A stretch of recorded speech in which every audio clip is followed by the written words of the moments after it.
Iya, selamat pagi semuanya. Kembali lagi, dengan mata kuliah pembelajaran IPS. Oke, untuk hari ini seperti biasa absennya sesuai dengan, rekan-rekan ya, menyimpulkan sebuah, suatu tayangan materi dari saya, nanti disimpulkan menurut pemahaman saudara-saudara. Eee, untuk hari ini saya akan membahas mengenai perkembangan sosial ya, dari Erik Erikson. Mangga boleh kita simak, bersama-sama. Oke, ini nah ya, mungkin rekan-rekan sudah pernah mendengar atau sudah pernah mempelajari gitu ya dari mata kuliah yang lain. Ini ada percaya versus tidak percaya atau curiga ya, gitu ya. Ini untuk usia 0 sampai 18 bulan ya, untuk usia lahir sampai usia 1,5 tahun gitu. Jadi di mana bahwa sebetulnya seorang ibu gitu ya, karena pada dasarnya fase-fase ini tidak lepas dari seorang ibu gitu ya. Jadi, di mana pada dasarnya tahap ini menentukan seberapa percayanya anak atau misalnya seberapa curiganya anak kepada orang lain gitu. Nah gitu ya. Jadi makanya kalau misalnya kita, percaya kepada anak bahwa lingkungan bisa membuat dia menjadi baik, oke gitu kan. Tapi kalau misalnya kita juga punya rasa curiga atau tidak ya kecurigaan gitu ya, bahwa ternyata, eee, ada rasa takut pada lingkungan gitu. Ya, kita harus bisa percaya pada itu. Tapi insya Allah kalau misalnya kita mempercayai bahwa anak bisa berbaur dengan lingkungan, anak bisa tumbuh dengan sesuai dengan fasenya gitu kan. Insya Allah anak akan berkembang sesuai dengan aspek perkembangan yang ada. Tapi kalau misalnya kita curiga terus gitu, tidak percaya gitu kan. Kok anak dibanding-bandingkan dengan anak lain gitu kan. Itu artinya kita tidak percaya pada anak sendiri atau merasa takut bahwa lingkungan ternyata membawa pengaruh yang buruk sekali gitu kan.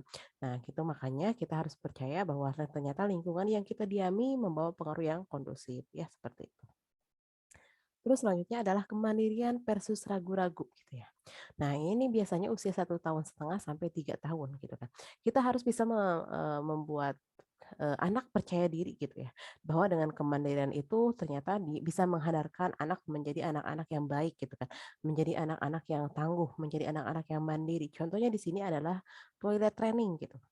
Ya, dengan cara toilet training gitu kan, secara tidak sadar kita membelajarkan anak bagaimana caranya anak mandiri, bahwa ketika anak ingin pipis, "Yuk ya ke kamar mandi sendiri, buka celana sendiri, tidak boleh, buka celana di depan umum gitu kan, contohnya seperti itu. Atau misalnya gitu kan, di sini versus ragu-ragu gitu kan.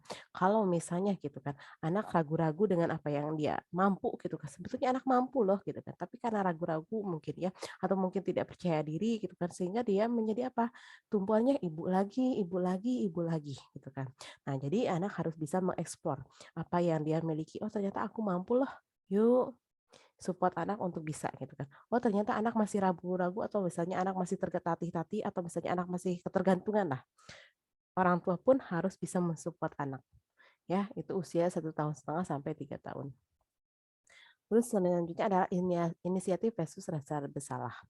Ya, di sini mangga bisa dibaca oleh rekan-rekan bahwa intinya anak boleh belajar mengenai apapun yang boleh, yang tidak boleh gitu ya. Kalau misalnya boleh gitu kan berarti anak harus punya inisiatif untuk bisa mengulanginya lagi ya. Tapi kalau misalnya anak tidak boleh gitu kan, anak harus punya rasa bersalah.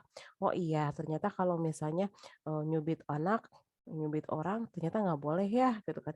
Kita harus bisa menanamkan anak mengenai rasa bersalah gitu kan.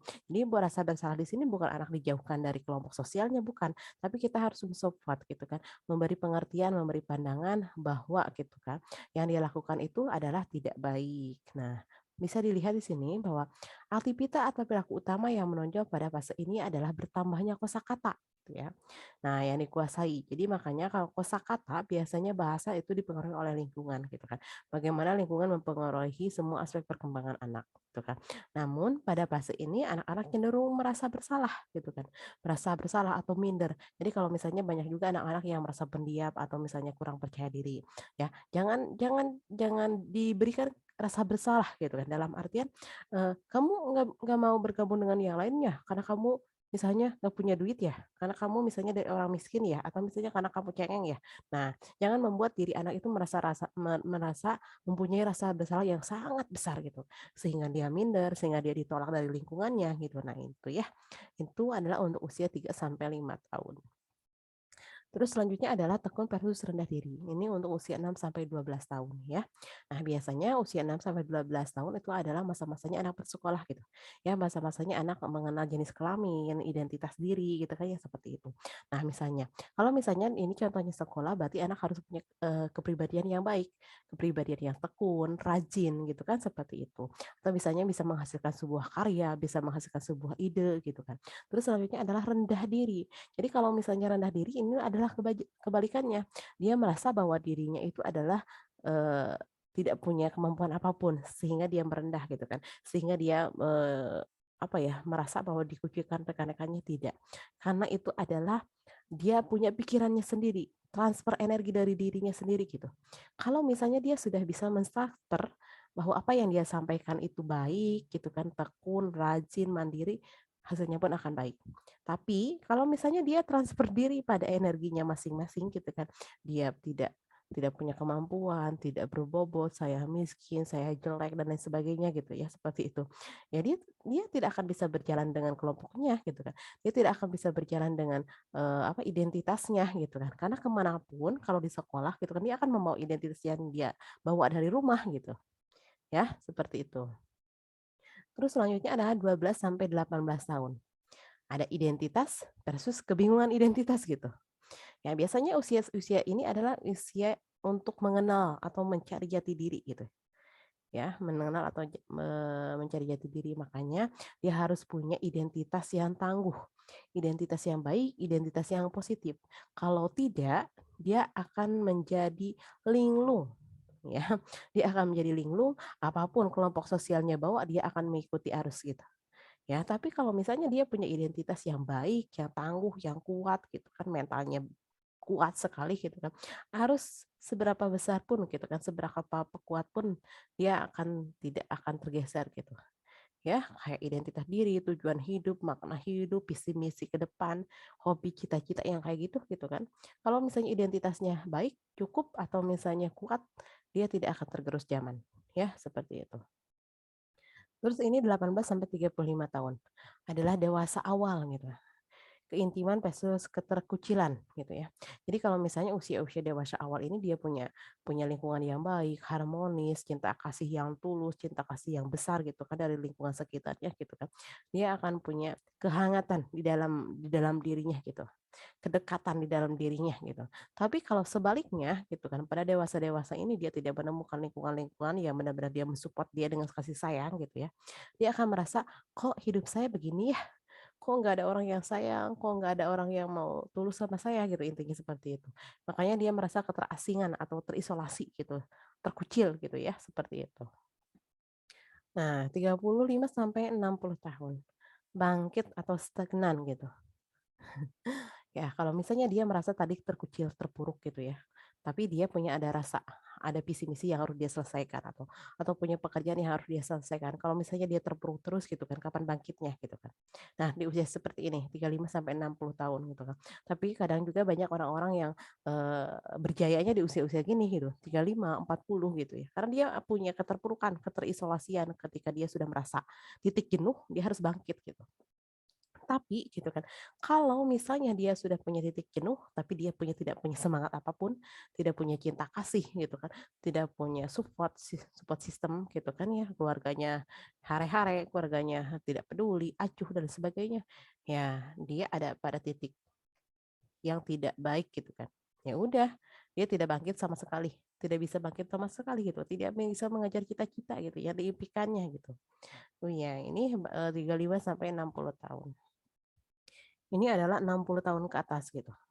Ya, dalam artian biasanya usia-usia segini adalah kayak apa ya, dirasakan bahwa perjalanannya itu ada perasaan-perasaan menyesal karena biasanya usia-usia seperti ini adalah usia-usia kayak berfilsafat gitu, berpikir, bertafakur gitu. Ya, jadi kalau misalnya dia sudah ada perasaan menyesal, dia akan menentukan langkah apa yang harus dia lakukan gitu. Tapi kalau misalnya dia menyesal gitu kan, menyesalnya terpuruk banget gitu ya, dan ternyata, menimbulkan suatu kayak frustasi, depresi gitu kan di sini nih, rasa bersalah, kecewa gitu kan. Nah, gitu kan, dia akan merasa putus asa. Dia akan merasa putus asa, merasa bahwa harga diri hidupnya selama bertahun-tahun itu tidak bermakna gitu. Nah, itu. Ya, ibu-ibu sekalian, mangga ini ada beberapa perkembangan sosial menurut Erik Erikson. Saya sampaikan dulu. Usia 0 sampai 18 bulan, percaya versus tidak percaya, ya. Usia kemandirian versus ragu-ragu 18 bulan sampai 3 tahun. Inisiatif versus rasa bersalah 3 sampai 5 tahun. Tekun versus rendah diri gitu kan, usia 6 sampai 12 tahun. Ya, 12 sampai 18 tahun identitas versus kebingungan identitas gitu ya. Terus selanjutnya 18 sampai 35 tahun ini adalah dewasa awal gitu kan, keintiman versus keterkucilan. 35 sampai 60 tahun bangkit versus stagnan gitu ya. Terus yang terakhir adalah 60 tahun ke atas, integritas versus putus asa. Ya, itu materi hari ini adalah mengenai perkembangan sosial menurut Erik Erikson. Oke, selamat pagi semuanya. Terima kasih atas perhatiannya. Selamat menjalankan aktivitas selanjutnya. Assalamualaikum warahmatullahi wabarakatuh.